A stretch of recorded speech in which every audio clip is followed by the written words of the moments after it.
नमस्कार विद्यार्थियों, डीएलएड प्रथम वर्ष विषय हमारा हिंदी भाषा शिक्षण और प्रबंधन था, जिसके अंतर्गत आज हम अपना भगवान कार्य का टॉपिक ले रहे हैं। जो मौखिक अभिव्यक्ति का मूल्यांकन है, उसका मतलब मूल्यांकन एवं आकलन के जो तरीके हैं वो किस प्रकार के हो सकते हैं। कहने का तात्पर्य यह है कि जो मौखिक रूप में अभिव्यक्त किया जा रहा है उसकी जांच कैसे की जाए कि ये मौखिक अभिव्यक्ति का एक रूप है। ठीक है, तो वो विभिन्न प्रकार से एक अध्यापक उनकी जांच कर सकता है और विभिन्न प्रकार के तरीकों को अपना सकता है, जो कि क्योंकि आज तो जो परीक्षा प्रणाली अपनाई जा रही है वो है सतत एवं व्यापक मूल्यांकन सीसीई पैटर्न जो चल रहा है, जिसके अंतर्गत की जो अध्यापक है वो विद्यार्थियों का अपनी कक्ष के अंतर्गत कक्षा से बाहर परीक्षा के रूप में या फिर किसी सहपाठी से के द्वारा विभिन्न प्रकार से विद्यार्थी का आकलन करता है। ठीक है, और ये आकलन के तरीके भी बहुत सारे होते हैं। अब हम बात करते हैं मौखिक अभिव्यक्ति की, कि मौखिक रूप में बालक अभिव्यक्त कर रहा है।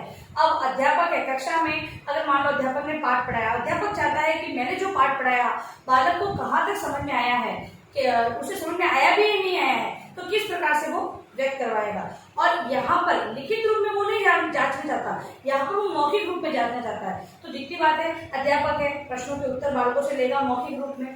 हो सकता है बालकों को कोई ऐसा कंपटीशन रखवा कर भी वो विद्यार्थियों से अभिव्यक्त करवा सकता है। मान लो तो बालकों को अंतर्गत किसी भी टॉपिक के बारे में तर्क और वितर्क करवाना चाहता है, मतलब कहने कि पक्ष और विपक्ष में वो बात करवाना चाहता है। तो ये यहाँ पर वाद विवाद प्रतियोगिता मौखिक रूप में हो रही है और बालकों के अंतर्गत उस चीज के मतलब उस विषय वस्तु के बारे में कहाँ तक जानकारी पहुंची है, ऐसी प्रतियोगिता के आधार पर वो ज्ञात भी कर सकता है। क्योंकि यहाँ पर मौखिक रूप में बालक अपने पक्ष और विपक्ष को रखेंगे, जिससे कि अध्यापक को ज्ञात हो जाएगा कि बालकों ने इस चीज को सीखा भी है नहीं सीखा, मौखिक रूप में वो उस चीज को जान पा रहे हैं या नहीं जान पा रहे हैं। तो ऐसी बहुत सारी चीजें हैं जिसके आधार पर एक अध्यापक ज्ञात कर सकता है कि विद्यार्थियों ने कहाँ तक सीखा है। तो उसी के अंतर्गत पहला है मौखिक रूप में। मौखिक रूप में अध्यापक है वो विद्यार्थी से विभिन्न प्रकार के प्रश्नों के उत्तर पूछ सकता है, शब्दों के अर्थ पूछ सकता है। इसके अलावा कोई भी कहानी कविता है उसका वाचन वो करवा सकता है। इस आधार पर मौखिक रूप में वो अभिव्यक्त करवा सकता है और उसकी जांच कर सकता है। अगला है अनुकरण वाचन। अनुकरण वाचन जब अध्यापक आदर्श वाचन कर ले उसके पश्चात विद्यार्थियों से अनुकरण वाचन करवाए, जिससे कि ज्ञात हो कि बालक मौखिक रूप में अभिव्यक्त कर पा रहे हैं या नहीं कर पा रहे हैं। तो इस प्रकार से ये ज्ञात हो सकता है। अनुकरण वाचन के माध्यम से एक अध्यापक है वो विद्यार्थी की मौखिक अभिव्यक्ति का विकास कहाँ तक हुआ है इसको ज्ञात कर सकता है। अगला है वाचन प्रतियोगिता। वाचन प्रतियोगिता अध्यापक है वो वाचन प्रतियोगिता का आयोजन करवाकर भी विद्यार्थियों में निहित जो मौखिक अभिव्यक्ति का विकास है उसका पता लगा सकता है। वाचन प्रतियोगिता विभिन्न प्रकार की हो सकती है, किसी भी आधारित हो सकती है। फिर है कविता पठन एवं कविता पठन व कविता पाठ प्रतियोगिता।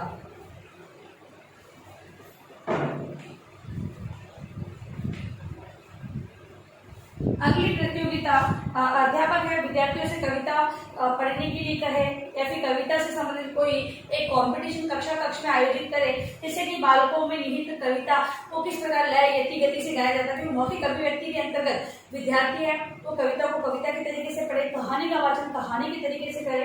तो इस आधार पर भी अध्यापक उन्हें ज्ञात कर सकता है। इस प्रकार की वाचन प्रतियोगिता को आयोजित करते हुए अध्यापक भी ज्ञात कर सकता है कि बालकों को इस प्रकार की मौखिक अभिव्यक्ति का विकास हुआ है या नहीं हुआ है तो कहाँ तक हुआ है, इस प्रकार की जानकारी को प्राप्त कर सकता है। इसके अलावा केंद्रीय भाव या अनुच्छेदानुसार पूछना। केंद्रीय भाव या अनुच्छेदानुसार पूछना।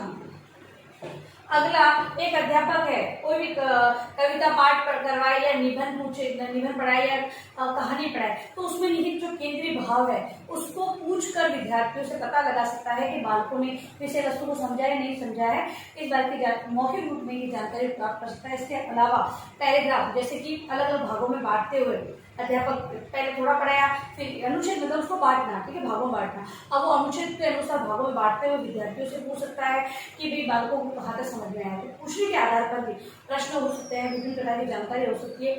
एक प्रश्न हो सकता है, अनेक प्रश्न हो सकते हैं, इन पर आधारित। और अध्यापक फिर अपनी मौखिक अभिव्यक्ति का विकास कहाँ तक हुआ विद्यार्थियों में, इसको ज्ञात कर सकता है। इसके अलावा है प्रश्नोत्तर द्वारा मूल्यांकन। प्रश्नोत्तर द्वारा मूल्यांकन, प्रश्नोत्तर द्वारा मूल्यांकन की अगर बात करें तो पाठ के अंत में पूछ सकता है प्रश्नोत्तर। पाठ को जैसे अनुच्छेद अनुसार बोला है तो पाठ को पढ़ाते पढ़ाते समय प्रश्न पूछ सकता है। इसके अलावा 2-3 पाठ होने के पश्चात तो प्रश्नों को पूछ सकता है।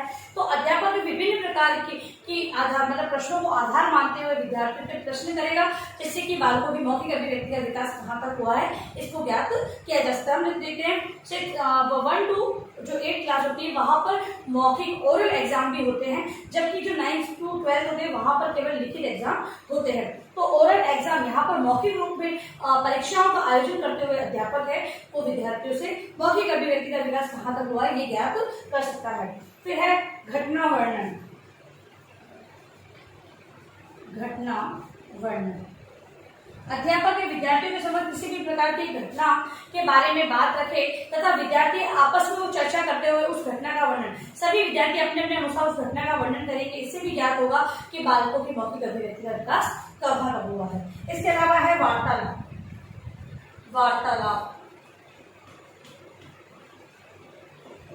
वार्तालाप कक्षा कक्ष में वार्तालाप आयोजित की जाए। और फिर छोटी प्रारंभ में क्या होता है कि बालक होते हैं वो घर से थोड़े डरे सहमे से होते हैं, कक्षा में आकर अपनी बात को रखने में थोड़े हिचकिचाते हैं, लेकिन कक्षा में जब ऐसी वार्तालाप आयोजित की जाती है तो बालक उस बात को समझते हैं, एक दूसरे से बात करना प्रारंभ करते हैं। और प्रारंभ करने के बाद क्या करते हैं, वो अध्यापक द्वारा पूछे गए प्रश्नों का उत्तर देने के लिए भी आगे आते हैं। तो अध्यापक तो यही चाहता है कि बालकों के अंदर इन कौशलों का विकास हो, जिससे कि बालक लिखित और मौखिक रूप में अपनी बात को अभिव्यक्त कर सके। भाषा का क्या कार्य, भाषा यही कहती है कि अपने आप को लिखित और मौखिक रूप में व्यक्त करके बताइए, ठीक है। तो ये सारी चीजें कब होगी, जब बालकों से जनरली जो वार्तालाप करवाई जाएगी तत्पश्चात विषय वस्तु के आधार पर उनका वार्तालाप करवाई जाए। तो वार्तालाप आयोजित करवाकर बालकों की मौखिक अभिव्यक्ति का विकास किया जा सकता है।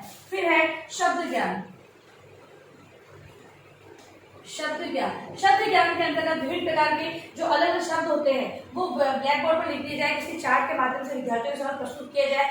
बालक उनको समझेंगे, देखेंगे, पढ़ेंगे और उनके धीरे धीरे उनके अर्थ को ग्रहण करना प्रारंभ कर देंगे। तो शब्द ज्ञान के आधार पर भी हम एक बालकों की मौखिक अभिव्यक्ति का विकास करवा सकते हैं। फिर है सार या सारांश पूछना।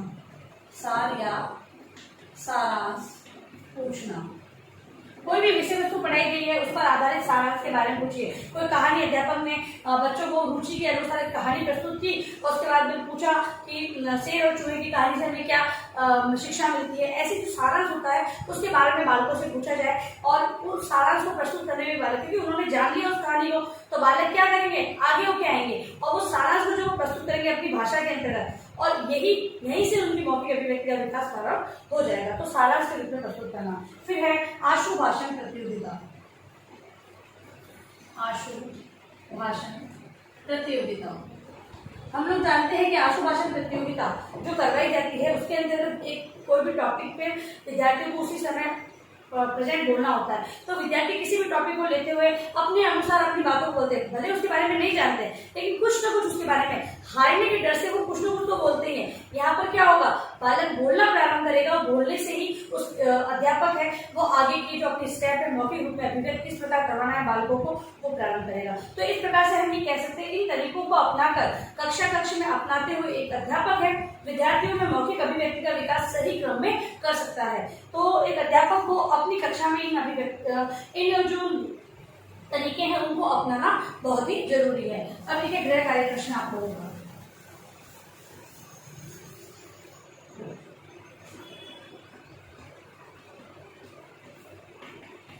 मौखिक अभिव्यक्ति के मौखिक अभिव्यक्ति का मूल्यांकन एवं आकलन के तरीकों का वर्णन करें। ठीक है, ये गृहकार्य प्रश्न है आपका, जिसको आपको अनिवार्य रूप से उत्तर पुस्तिका में लिखना है। और अंत में इस महामारी के दौर में कम से कम आवश्यक कार्य होने पर आप बाहर आए, बाहर जाते हैं तो 3 बातों का विशेष ध्यान रखें। मास्क लगाएं, सोशल डिस्टेंस बनाएं और हाथों को बार बार सैनिटाइज करते हैं। स्वच्छ रखें, सभी का ध्यान रखें। धन्यवाद।